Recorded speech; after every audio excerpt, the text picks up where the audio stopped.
What is going on, everyone? I'm ThatGuyMatt, and welcome back to my YouTube channel. It is now time to delve into the entirety of the I Know What You Did Last Summer franchise in honor of the new film that just came out. I have already reviewed the latest I Know What You Did Last Summer movie, so if you are interested in my thoughts on that, you can go ahead and click onto that video right away. However, we're going to go ahead and review the original film, the second and the third film, just to kind of recap everything. So I Know What You Did Last Summer is a 1997 slasher film that was directed by Jim Gillespie, I think that's how you pronounce his name, and the film is loosely based on the novel of the same name. It tells the story of a group of teens, Julie, Helen, Barry, and Ray, as they're out celebrating the 4th of July. However, as they drive down a secluded road, they accidentally run over an individual who they presume to be dead. Scared of the potential repercussions, they decide to dump the body into the ocean and make a pact to never tell the authorities. However, 1 year later, Julie returns home to find a letter saying, "I know what you did last summer." What then follows is a series of grisly murders as the group desperately tries to figure out who the killer is before they eventually get killed themselves. I know what you did last summer? Ooh, what a crock of shit.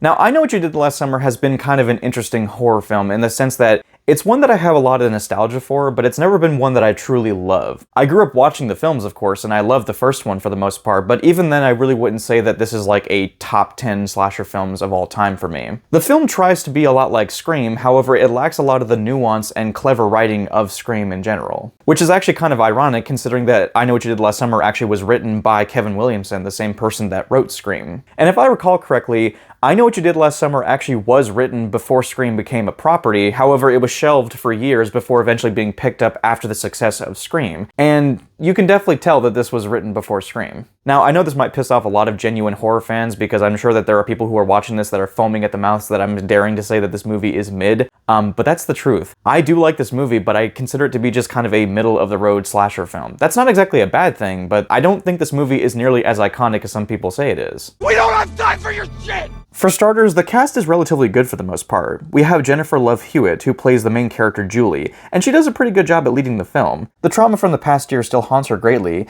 even to the point where she looks sleep-deprived. I feel like when it comes to horror, a lot of these actors and actresses don't get the credit they deserve. They often have to go through several takes of being in a frightened and highly emotional state, and for them to maintain that fear throughout the entire runtime is commendable and challenging. That being said, however, there are moments in this movie that just don't hold up very well. I mean, who can forget the infamous, like, "What are you waiting for?" line from Julie? There's a reason why films like Scary Movie parodied it. What are you waiting for, huh? What are you waiting for? Of course, we also have Sarah Michelle Gellar, who plays Helen, Ryan Phillip, who plays Barry, and lastly, Freddie Prinze Jr., who plays Ray. All of them play their roles well for the most part, and I did buy into their chemistry. That being said, I do think there are times where Freddie Prinze Jr.'s line delivery can come across as awkward and janky. How many fucked up fishermen are out there?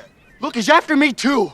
Now, I can't exactly put all the blame on Freddie Prinze Jr. because, I mean, for all I know, it could have just been the director telling him to do this in the first place because maybe they wanted to make it an obvious red herring, but either way you look at it, it just sticks out like a sore thumb. Look, fuck you! The kills in this movie are nothing special, much like Scream. A lot of them are either cutaway or lack gore for the most part. The best kill easily goes to Max, who gets a hook in his throat. Again, nothing special, but it's definitely the standout kill. However, what the film lacks in terms of gore actually makes up for it in terms of chase sequences. They're intense, and even after seeing the movie multiple times and knowing the outcome, my heart was still beating with adrenaline. The chase sequence with Helen alone was great, and I wish there were more sequences like it. I also like the setting of the film, taking place in Southport, North Carolina. It kind of reminds me of Jaws in a way, with the town thriving on tourism. Amity is a summer town.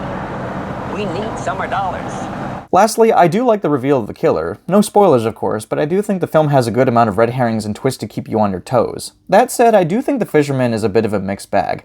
I think the character has potential to be a good slasher villain, but overall he just feels standard. Beyond the kills and the backstory, the fisherman feels lackluster. I'm not saying he has to be cracking jokes or anything, but even silent antagonists like Jason and Michael have much more personality, especially with Michael's iconic head tilt. So yeah, that was I Know What You Did Last Summer. A perfectly campy and cheesy, albeit underwhelming slasher film. Is it bad? No. Is it great? No. It is just perfectly middle of the road. It doesn't have the clever nuance and writing of something like Scream, but it is able to set itself apart and stand on its own for the most part. I think that the killer is kind of underwhelming. The characters for the most part are fine. The line delivery can be off at times, but for what it is a perfectly fine late 90s slasher film. And that really is the best thing I can say about I Know What You Did Last Summer. So with all that said, guys, I'd like to know what your thoughts are on this movie. Do you love it? Do you hate it? Are you somewhere in the middle like I am? I'd like to know all your thoughts down below. I am going to be reviewing the next two films very soon, so be sure to look out for those. But in the meantime, guys, this has been ThatGuyMatt, and I will see you guys all in my next review. But until then, I hope you all take care.